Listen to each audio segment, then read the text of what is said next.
Welcome everyone who is joining to the next Sustainable Herbs Program webinar. Glad to have you here. It's a very rainy day in Vermont, and I'm really glad to be here with Arko Chatterjee, who's joining us from Switzerland. As you join, if you want, it would be great if you could introduce yourself in the chat. Let us know where you're calling from and what your interest is in this work. And I'm going to go ahead and share my screen briefly.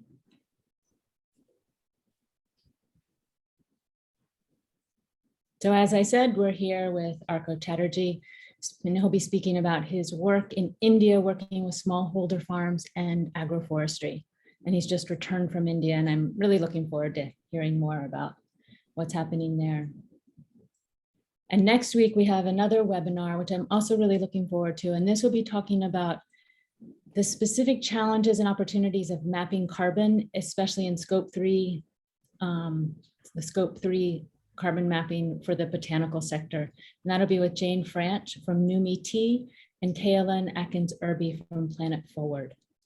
You can find registration information for that on the Sustainable Herbs Program and the American Botanical Council website. And then on June 30th at 6 p.m., that's an odd time, but it's Eastern, 6 p.m. Eastern time. That's to accommodate Beijing time. And this is the rescheduled webinar with Thomas Avery Guerin, which really kind of follows up on this one, which is an inside look at what's happening on the ground in India growing botanicals. And that will be talking about China and what's happening with the botanical industry and farming, growing herbs there. As always, these webinars are made possible and we can share them for free because of the generous support of our underwriters. And you can find out more information on all of these companies on the Sustainable Herbs Program website. And it's also made possible through the membership in the American Botanical Council. And you can find out more information about joining the American Botanical Council at herbalgram.org. So with that, I want to turn to today's topic. And again, welcome everyone who's joining, and please go ahead and introduce yourself in the chat and let us know who you are and where you're joining us from. And I'm really honored and happy to introduce Arko Chatterjee. Arko Chatterjee is an Indian agribusiness professional with over 15 years of experience in agribusiness and chemical companies internationally. So he brings a really interesting and different perspective, I think, to the importance of the work that you're now doing. He was previously head of EMEA Business Development and Strategy at Syngenta. And then he founded NaturYuva, I might not have pronounced that correctly, sorry, NaturYuva, to bring affordable, high quality, traceable, certified organic botanical ingredients to European customers, while also supporting smallholder growers to transition to agroforestry farming practices. So thank you, Arko, for making the time to join us, especially if you've just returned from what sounded like an incredibly rigorous trip in India.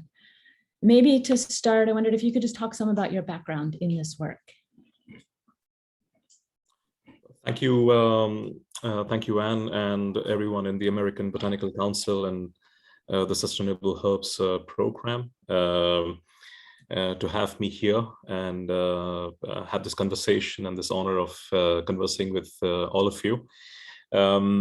So my background is, in the industrial world, was mainly in the world of agrochemicals, chemicals, and of late, my last role was, as you rightly said, the EAME head for business development planning strategy for the EAME region of Syngenta, which is one of the leading agribusiness companies in the world.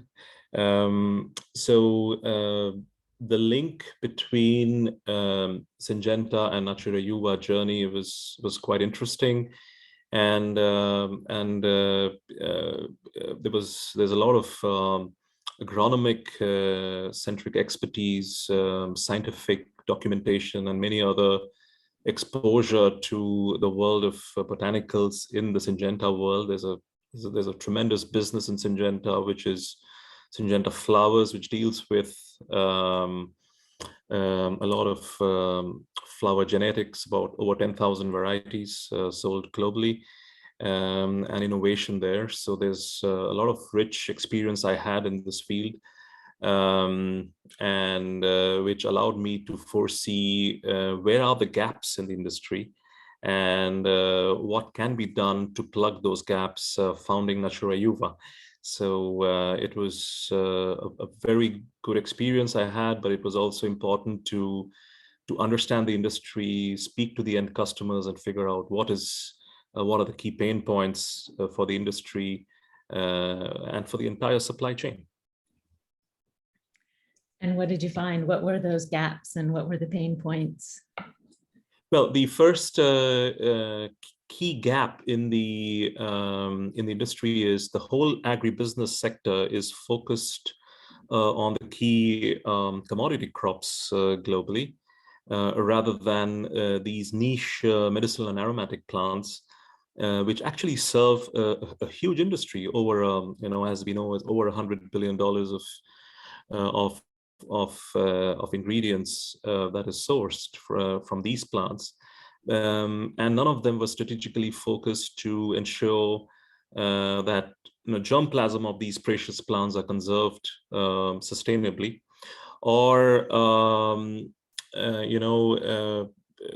whether the qualitative aspects and the traceability aspects of the millions of people involved in this industry is protected. And I think and on the demand side, the customers of this industry faces three challenges. One is, of course, the huge qualitative issues and contamination issues that exist in the ingredients. A lot of complaints from Europe has come in from India of late. We are aware of that. And the second is certified ingredient availability, and especially if it's a niche product, then availability in full on time is a key pain point. What is also underpinning the pain points of the customers is our different sustainability attributes, be it the phytosanitary resilience of the farms that produce these plants, or child labor or other women-related issues like parity in women's wages, who constitute 80% of the workforce in this industry, or simply the the biodiversity that exists in these farms. So there's plenty of pain points that concern the customer on the demand side. And we thought, let NaturYuva do something about this. And that led me to form NaturYuva, focusing on supply from India to start with, but supplying the most quality-driven customers in Europe, which would help us build then a globally sustainable model. That's great. Just one thing, so those of you who are joining, if you do have a question, we'll have some time at the end, but please enter your question in the Q&A box, not the chat, because I'm not tracking the chat as we talk. So that's great. Do you want to talk more about the specifics of your vision, or jump right into talking about what you observed in India? Well, I would like to say something about what our vision is. And this is not just my vision as a company, but every stakeholder, including our colleagues in India, as well as our, some of our investors here in Europe, or even our customers. So our main vision is roughly converting 100,000 hectares of degraded agricultural land back to agroforestry, agrarian land, which not just secures food security for the smallholder farmers, but also helps them to double their earning over a period of time, over what they earn. We also believe in conserving over 3,500 medicinal plant germplasm in India. So we are setting up an ex situ research station, which is very unique in its nature. And we are awaiting certain permits from Government of India to start this. And thereafter, we also feel that we can overhaul some of the industry innovation pipeline. We can bring in new ingredients.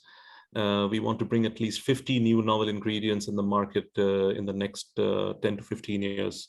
So that's our overall vision. We want to bring innovation at the hands of the consumers worldwide, starting in Europe, but also bring enhanced livelihoods to the smallholder farmers and making resilient regenerative agroforestry farms in India, but hopefully across the world as well. It's fantastic. I have one just a side question. Can you say a few words about the importance of the germplasm work that you're doing and the risk, the threat there?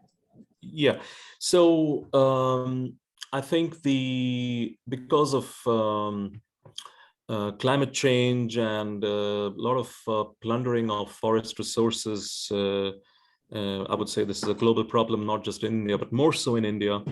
A lot of plant species, medicinal plant species, are either extinct or endangered, or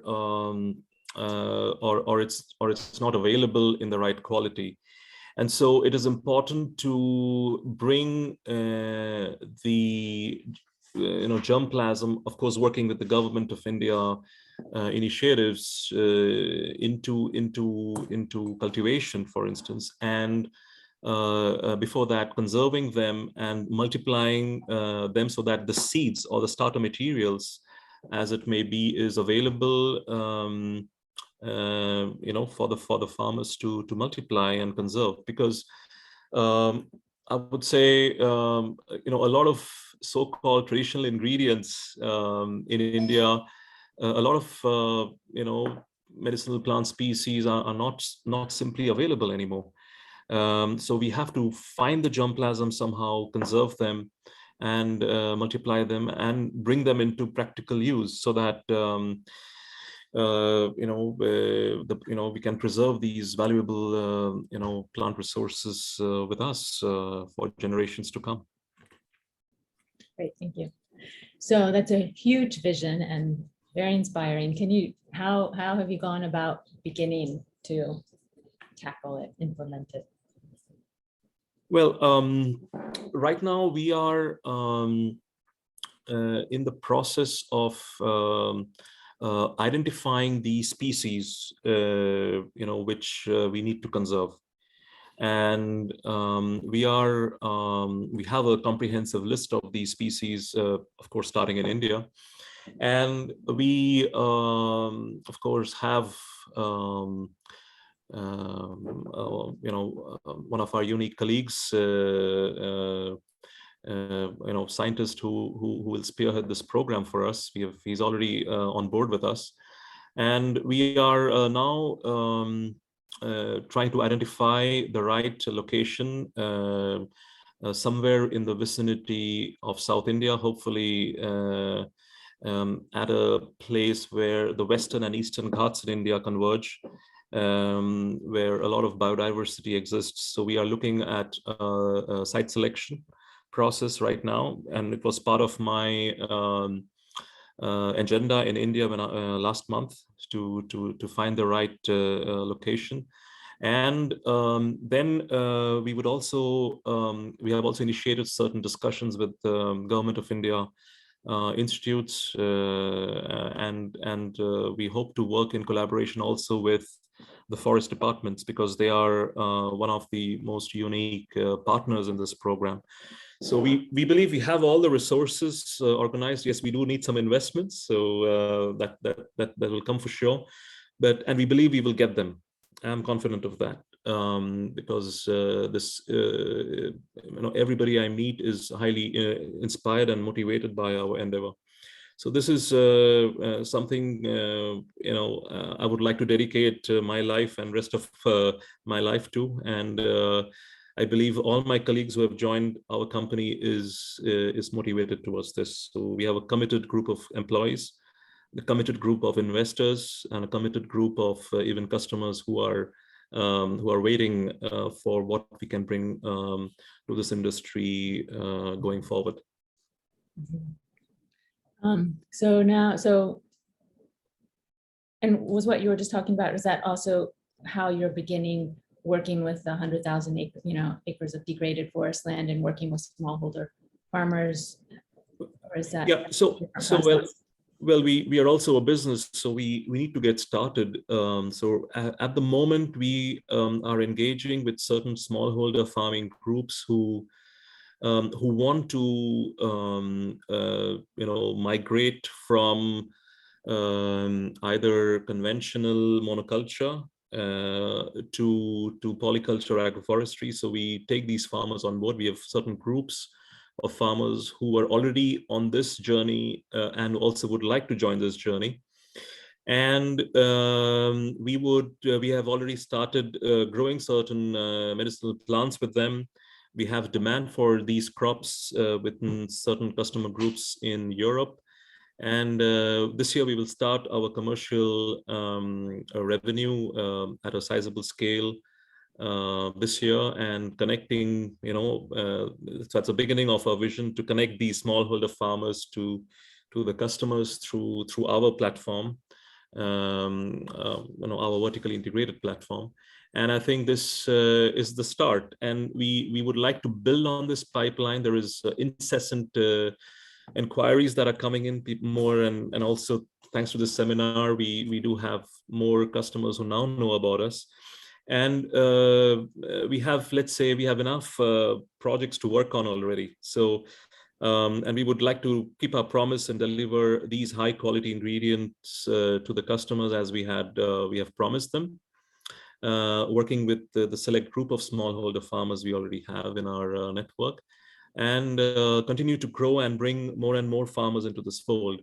So I believe that when there will be a time when enough germplasm is available with us through our conservation program, the very same farmers who are commercially engaged with us will grow these new innovative projects, trusting us in these years of experience that we are having with them, and the trust that we are building with them is then utilized to motivate them to grow these valuable plants on their farms and multiply them and bring them into commercial use. So that's the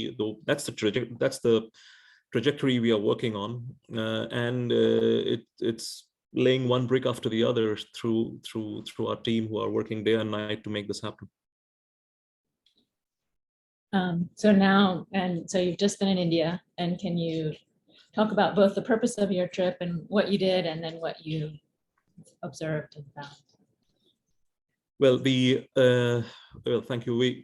So I've as you would know, the month of May is the hottest month across the Indian subcontinent. But this was also an opportunity before the planting season to meet the farmers and listen to their pain points across the country. So I've been to over 20 plus locations, right from south of India to start with, to the north, ending our program there. Some of the most important observations in my view is that the acuteness of water shortage is absolutely clear. There is also a tremendous issues of finding labor, farm labor, when it's required. So right now, this is one of the largest pain points across most of the farms I've visited. There is increasing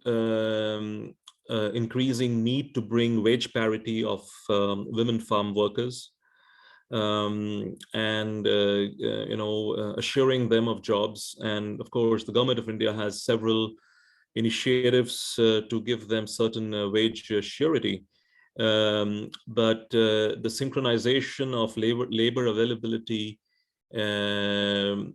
to the demand for these of the work on the farms is there's a huge mismatch, and this needs to be resolved through more dialogues and better pay for women farm workers. And I think it's the farming leaders, the communities need to be encouraged to look into this problem very, very closely. I've also traveled to several rain shadow belts, and there is a need for our model, for the NaturYuva model, to reach these farmers, because they need more biodiversity on their fields. You can feel that they need help, and they need timely help. And so we were warmly welcomed across groups, and we were so we are scaling close to 2,000 to 3,000 farmers this year from 500 until last year. And we are scaling tremendously, and working with different products with different farming groups. What is causing the low labor problems? What's your understanding of that? Why there's so hard to get? Is it just a pay challenge? Well, I think it's availability of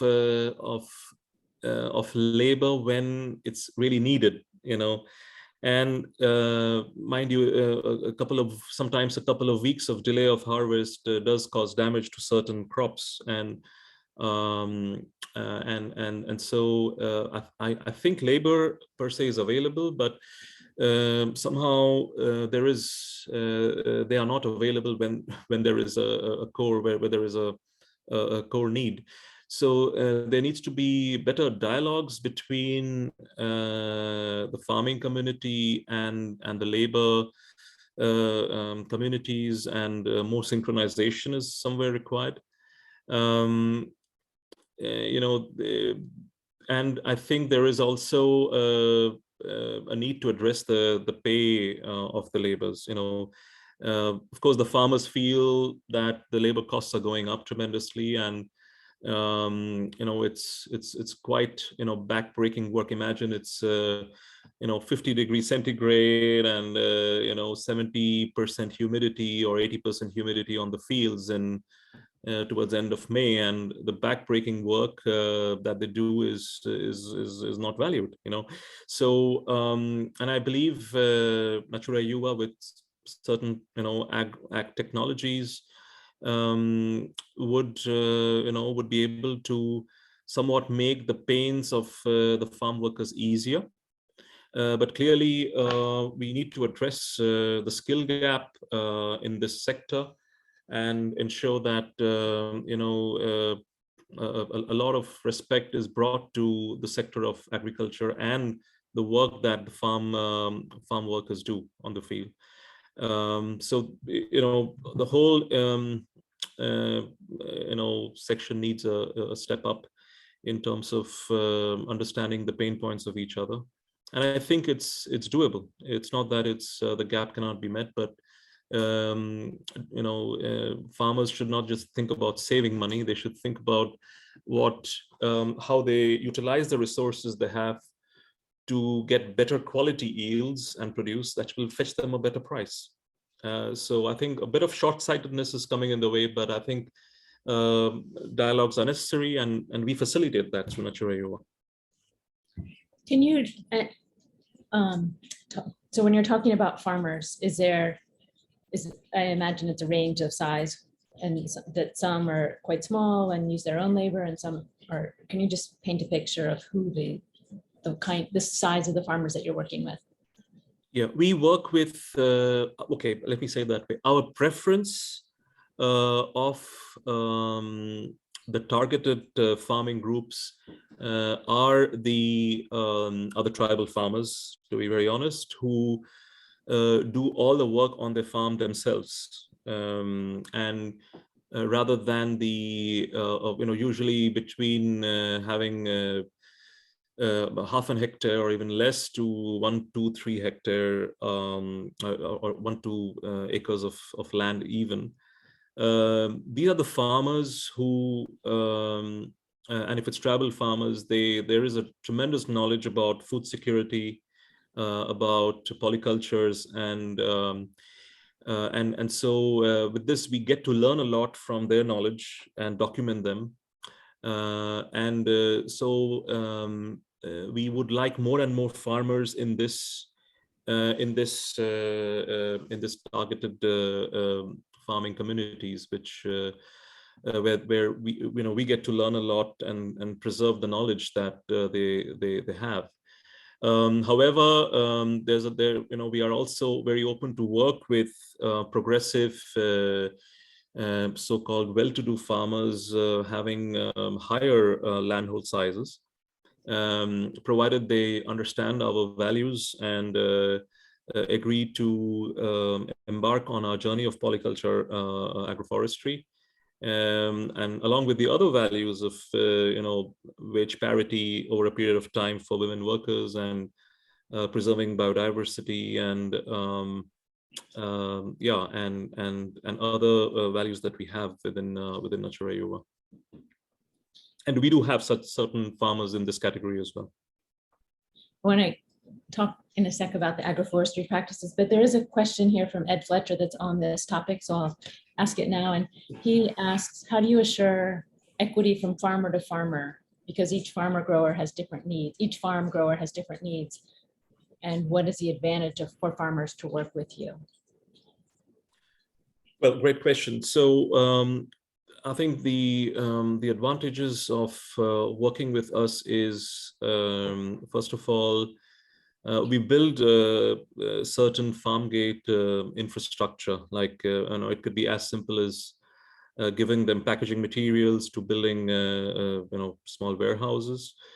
We do bring in our documentation skill set to the small holder farmers. Even if they cannot read and write, we have one employee staying in each farming group community, helping them to document the farming activities on a real-time basis, to feed into our quality by design program, which we have extended to agriculture. And most importantly, we always try to find a way to provide agronomic skills or a bit of our know-how to them, if they are open and willing to adapt our recommendation, and buying their produce as promised at the right time and not delaying too much. We give advances to them as well before season, and I think all these aspects and our commitment certainly helps us to build trust with these farmers, and it's a journey we are on. It's been a few years, but we continue to build trust on a daily basis and fulfill our commitments that we have given to them. When you say you are buying in advance, do you have contracts or? Yeah, usually. I just want to ask if you can explain, because this seems like a key point of companies that are really trying to invest and support and provide a livelihood for farmers versus those just that are buying on the open market where there's not that assurance. Is that? Yeah. So it's absolutely right. I mean, so we do give advances on a need basis. Usually this is given through the farming groups, through their so-called farmer-producer companies, if they're organized into one, or through the trust that they are associated with. So the money is channeled to the right farmers at the right time, and also it certainly makes channeling of money easier, because some farmers may not have bank accounts. So that's one area. The second second aspect is we do also give in kind, in terms of supplying them the right packaging materials, and certain tools, so that they can preserve and keep the harvest in good condition until we are ready to offtake them to our processing unit. So I think these are some of the ways we give money. Having said that, I do not see too many companies yet in India doing that. Most of them, give them, look at procurement as a business, which is important. But we look at this engagement towards many other aspects around the farm. And we, of course, we try and understand what the farmers' needs are, and continue to advocate agroforestry and certain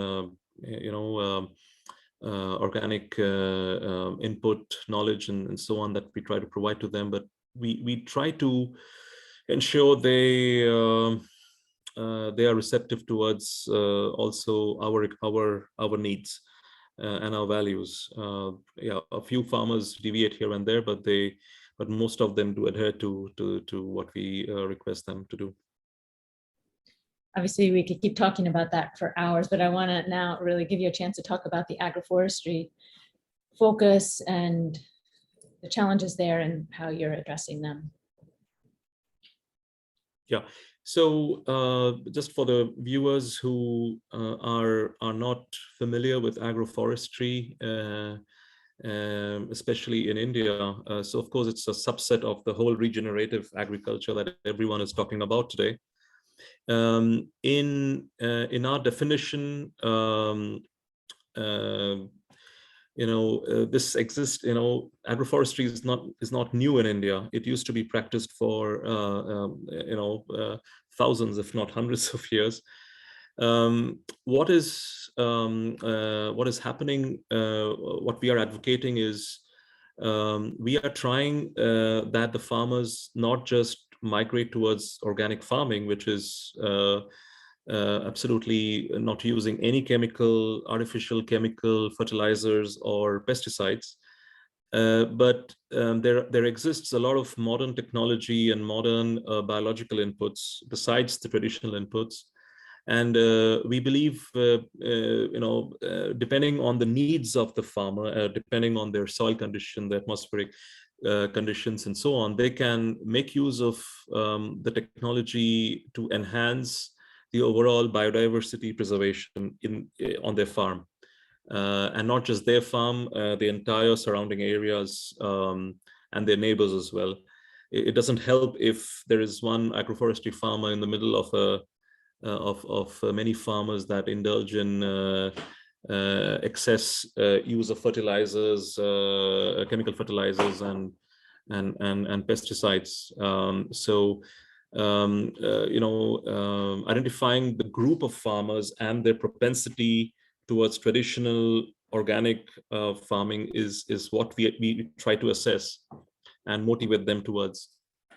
And so having said that, this actually agroforestry, it has seen in some cases to reduce irrigation water needs, a key need in India, up to 90%.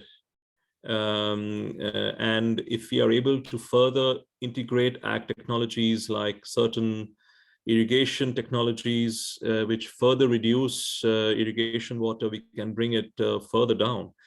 Most of the farms in India if it's irrigated, they use just a basic channel irrigation. They just do flood irrigation, which also encourages a lot of weed development. And through targeted irrigation in the agroforestry model, we can reduce weed pressure to a large extent. So there are different ways to modernize agroforestry, and we encourage that. The other aspect is the mix and matches of plants. So, obviously there is an endemic factor to growing every medicinal plant, and understanding how one plant relates to the other can be understood mainly by an ethnobotanist who has spent enough time in the forests to understand the interrelationship between plants, and thereby create a farming model which is adaptable for that particular area. So we have undertaken this in our agroforestry research station, where we have converted almost a small area, about 12 acres of complete barren land, into polyculturing of different crops. And we are now integrating that with some of the food crops and providing and creating a model that will, for instance, benefit all the 25,000 farmers in this belt, in the rain shadow belt of Tamil Nadu.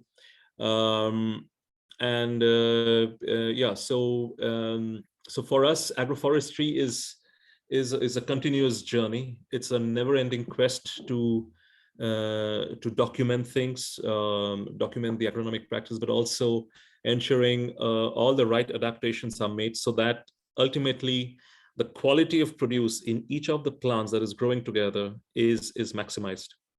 So it's a very interesting study, and we've seen some successes by now. And really kudos to our team members who live in these areas and make this happen for us, ultimately to serve the 25,000 farmers in this belt. So, and we hope to create many such pockets across India and hopefully across the world. Do you find when you're talking to farmers who aren't already farming in this way, are they open to the changes? Or how does that conversation unfold, to bring about, because it's a risk to change the practice, even if in the long term it has benefits? Absolutely. So we, like I said, smallholder, roughly half an acre to 3-4 acres farmers, if they are dependent on rain-fed cultivation, are definitely more open to our suggestion, because they need our intervention. It's fairly hard for huge landhold sized farmers. Often enough, they are the so-called zamindars in Indian parlance, owning land and employing people to do cultivation on their farms. So it's fairly hard for them to envisage what we are saying. Although of late, many of them have come around and try to do what we are doing. Of course, some of these rich farmers having abundant landhold sizes, they often do their financial analysis to paralysis even before they have taken even one step towards sustainable farming. And so we believe these are the kind of farming groups we would probably address at the end. Let them see enough examples of success with lesser abled farmers, with having even less resources, and see them prosper, and before they take up this kind of farming. So but clearly tribal small landhold farmers, smallholder farmers are receptive. They understand what we are saying, and they are willing to join us in huge numbers. That's great. Again, lots more we could talk about, but there's some great questions that I want to have time to get to. So I wondered, before turning to that, if you could talk some about what you think, if there's more, you've said a lot, what you think is important for the botanical sector as a whole to know about what's happening on the ground in rural India right now. I think probably the most important factor for the botanical industry is to stick to the principles of high quality and define what high quality, because at the end, the botanical industry should provide high quality, ingredients in its prescribed formulation and the right recipe to the consumers, especially those who believe in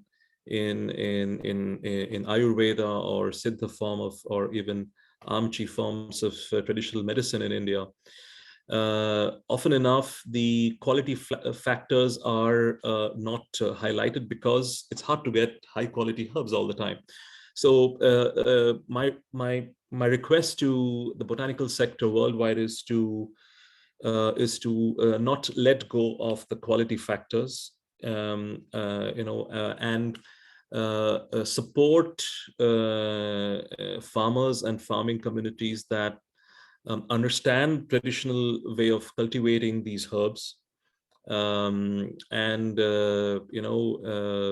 be more quantitative and demanding of quality from them, and ensure that the right quality ingredient with its traceability and organicity is delivered to the consumers who need them. Different therapeutic areas are obviously gaining a lot more popularity, like immunity and because of the COVID times, or certain anti-aging or obesity related supplements are gaining popularity. But we need to first target the overall health and wellness of all human and animal life, as well as insect life on our planet. So we need to embrace things holistically than just look at our profit bottom lines. And the end target must be overall health and wellness, and complementing the right ingredients to the right consumers. So and especially from India, there are huge quality issues because of the wrong way of cultivation or the wrong way of harvesting, and definitely the wrong way of processing. So do consult the right knowledgeable people in this sector to take the right advice for your supplements, and ensure that the so-called traditional healers with the right knowledge is supported, and and I think this industry will prosper going forward. So a lot of the questions are addressed, some of those in a little more detail. So I'll turn to some of those. Dr. Ravindra Verma, I don't know if you have more to add on this. You were just talking, but how can you maintain the quality of herbs? Are you collecting from the forest or cultivation from farmers? I mean, you're from cultivation from farmers, but do you have anything more to add about what specific practices to maintain that quality? Yeah. So we have implemented a quality by design program to maintain the quality of the herbs. Mainly the ones that are cultivated. We strongly encourage to even start cultivating the trees and shrubs that need a long gestation time before harvest, to be planted on the bunds of some of the smallholder farmers or collectively. And if we need to do wild harvesting, which we do to a very limited extent right now, we ensure that the harvest is done sustainably without endangering the overall health of the tree. Especially when it comes to the resin extraction from certain trees. By and large, we would like to bring every medicinal plant under cultivation and restore biodiversity in some of the forest areas as well. In our quality by design program, we actually measure input and output specification of right from the starter material selection through to the land preparation, farm operations, harvest, post-harvest, right up to the ingredient. So without this extensive documentation, it's very hard to get the quality right. And it's a painful process. We have been through the pain and we continue to go through this pain, but it's very, very enjoyable and very, very fruitful. And we think we are overall doing a lot of service to not just the farmers, but to the consumers who deserve high quality ingredients from, for them to consume. And following that narrative, I'm not sure the correct name, but they asked, do you see this as a premium ingredient segment or confident to make it affordable for your customers? Because everything you've described obviously requires a lot of input, a lot more input and cost than just buying it on the open market. Yeah, it's again linked to our quality process. I would, if I get an opportunity, I could describe a little more about our quality process, but implementing right quality across the supply chain actually enhances even the quantity, and agroforestry should look at not just cultivation of medicinal plants, but also the food security for the smallholder farmers. We believe that this model of agriculture will bring down the per unit cost of almost all the produce, be it food or medicinal plants, and hence make quality produce affordable to everyone. Since we are starting this venture, and Europe is the highest price point market right now because of the high quality needs, we are starting, targeting certain select customer groups and certain targeted smallholder farm groups. But we believe that if we scale this principle extensively, not just the cost of food, but even the high quality herbs will become very much affordable to everyone. And that's part of our vision too.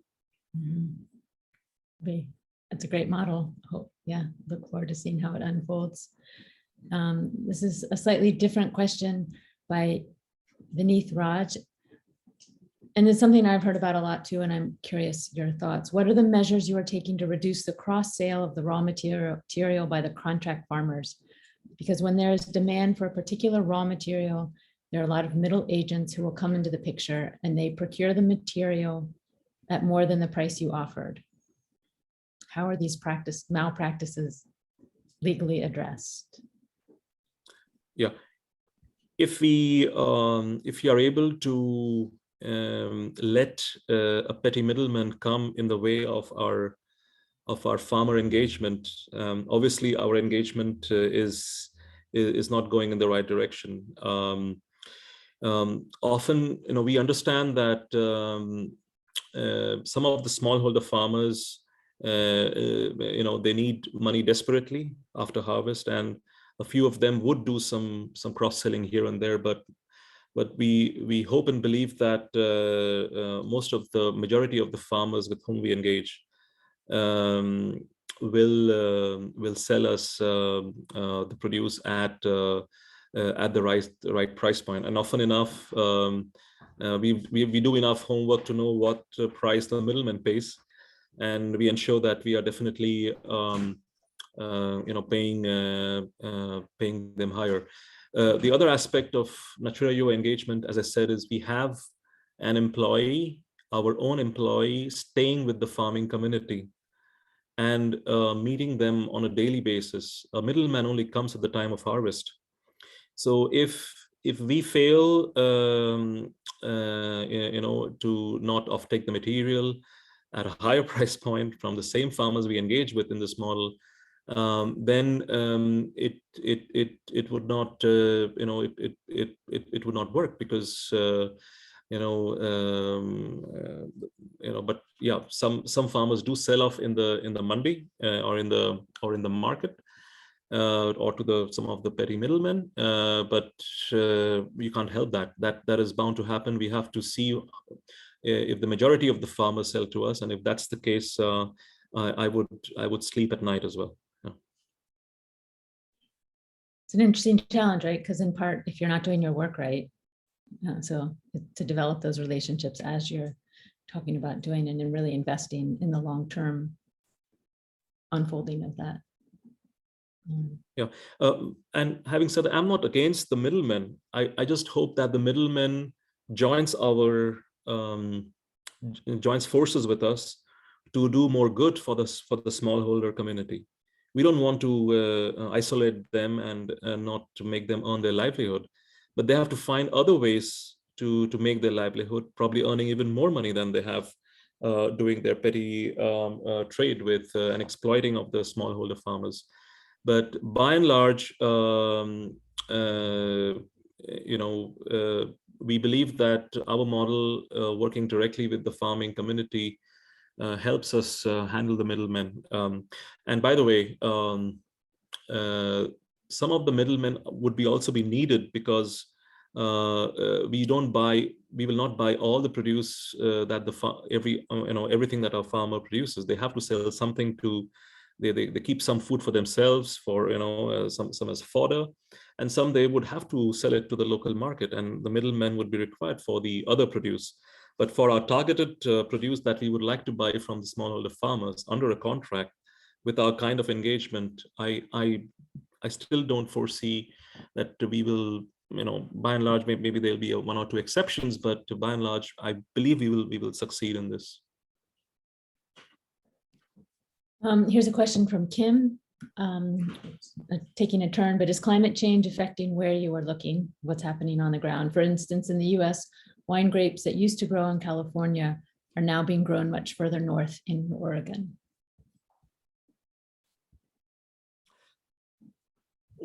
Oh yes, absolutely. I mean, climate change is everywhere to be seen.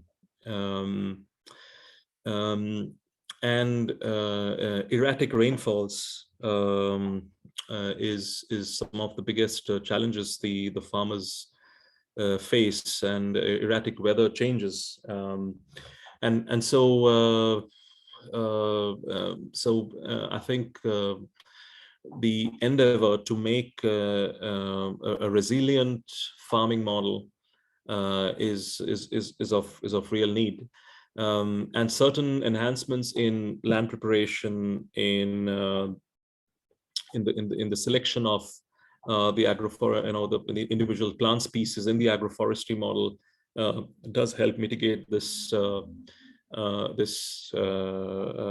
phenomenon. But it's I think we all need to adapt and learn what's going on.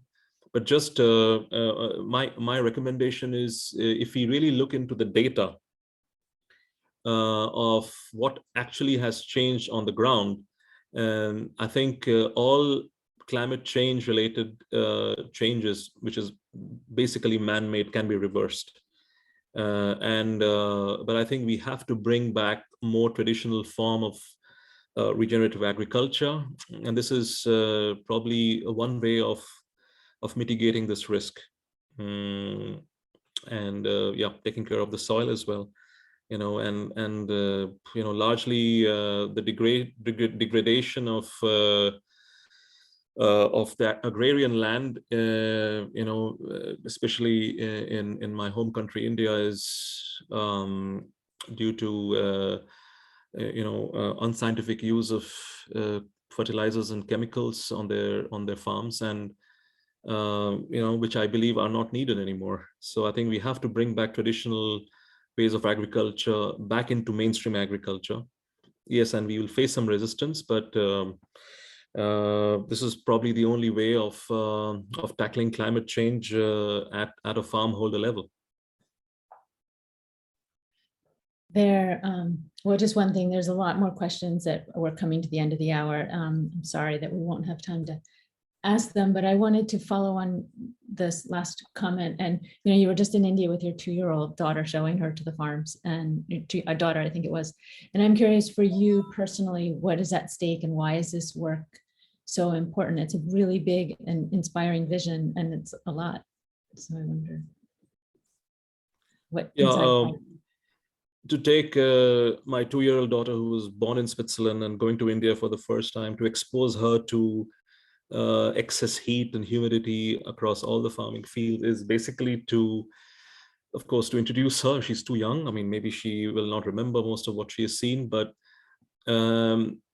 it's very important that the young generation, as a principle, understands a few facts. We are probably in some pockets, unless we motivate the young children of the farmers to take up farming, as their first priority, we will not be able to ensure food security for the growing population.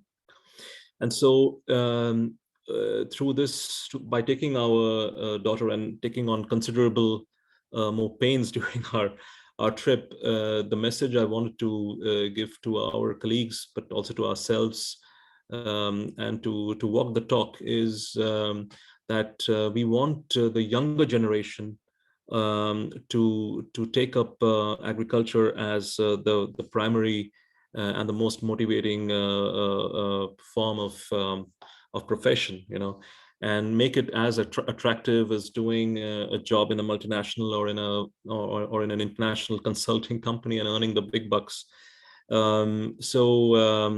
I believe that was my motivation. It's just a start, but I will try and reinforce this message as much as I can in my limited capacity as founder of NaturYuva. And it's wonderful. And beyond that, personally, what is so important to you about the vision behind what you're doing? Yeah. For me personally, there is a core need to help the smallholder farmers as much as possible, and bring them into mainstream industry. I think we have, as members of the industry, we are way too disconnected with nature, and we have to bring nature and understand nature and rejuvenate it, and that's what NaturYuva stands for. So that's what we do, and all our colleagues have joined us to and believe in this. I mean, we have senior colleagues coming out of retirement who do not need to work at all, but they are all working day and night to make this vision a success. And I would for me also, I think I've worked in large organizations, and there's a lot of meaningless and thoughtless amount of time invested in trying to go up the corporate ladder. After a few decades of experience, I felt this was meaningless, and we rather need a purpose, and we need to repurpose our life and make something more valuable out of it. Nothing better than helping smallholder farmers. So that's the motto of my life. Thank you. That's wonderful. There was one easy question. A farmer in the Northern Himalayas wondered how they can connect with you, or it's an organization, a farming organization. What's the best way to connect with the work, your company? So we have our email addresses linked to in our website. Do send us an email, drop a message on our contact form, or better still, just we have some contact details in our website. Do connect with us, and we would be very excited to learn about you and connect with you and visit you as soon as possible. Great. And another easy question is Susan from Florida wondered if you could share the species for which you're doing the conservation germplasm work. Oh, we have right now we are trying to bring we have about like 10 herbs that we are commercially selling in the market. It is as basic as curcuma longa or ginger, but we are trying to promote the some of the native varieties, the traditional varieties of grown by the tribal people. We do have about 200 plus plant species that we are conserving and developing right now, and yeah, and it's in our, some of them are on our website. But please feel free, if you are from the customer category, even if you have any questions, please do write to us, and we will be very honest and bring our knowledge on the table and work with you together to get high quality ingredients in whichever plant species you are interested in, and we are happy to take up custom projects exclusively for you as well. Well, thank you so much for sharing your wealth of knowledge and commitment and inspiration. There's one other question that's asking about visual documentation, and I know you had slides, and maybe you could later share some, and when we send the email out with the recording, to show the visual documentation of the work that you've been doing. We can make that available, or I can put it on the Sustainable Herb Program website. And happy to do so. Yeah. Well, and thank everyone for being here again, and sorry, wait, and trying to share my screen with a little thank you. And thank you again for Sustainable Herbs Program donors and members. And we will share the recording with you by tomorrow. Thank you again, everyone who's joined.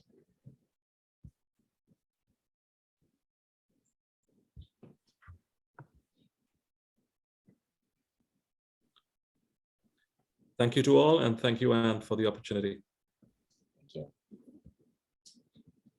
So you can look at the chat, or I can send it to you, or you can log off whenever you're ready.